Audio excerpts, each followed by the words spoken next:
أنا امتحنت البي أينز، عملت امتحان البي أينز وبس ما نجحتش ليزن. وهل أقدر أجي أوسبيلدونج في ألمانيا وامتحن ليزن بعد كده؟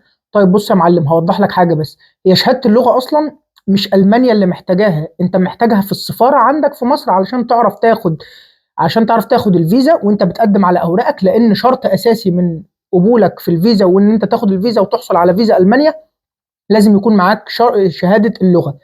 طبعا بقى انت كون ان انت علشان تجيب عقد او سبيلدونج مثلا زي ما انت بتقول، وعلشان تقدمه في السفاره لازم تكون عملت مثلا مقابلات كتير جدا مع اصحاب عمل هم اللي هيعملوا لك الورق ده، وهم اللي هيخلصوا لك اوراقك وعقد العمل وكل حاجه بتخص مكتب الاجانب ومكتب العمل وكل الاوراق اللي انت بتقدمها في السفاره. اللي من ضمن الاوراق دي بقى طبعا شهاده اللغه اللي انت بتقدم بيها اصلا على صاحب العمل اللي هيطلع لك العقد ويعمل لك الكلام ده كله.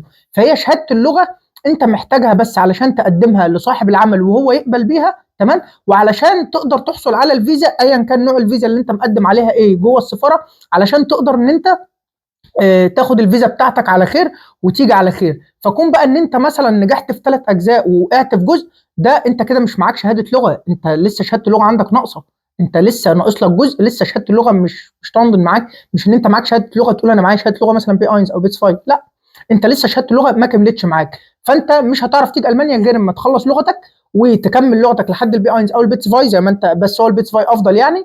وبعد كده تمتحن عليها بشهاده كامله متكامله كده فيها ال4 اجزاء ناجح فيها، بس بتقدمها لصاحب العمل وبعد كده تقدمها في السفاره عادي. توفيق يا معلم ان شاء الله.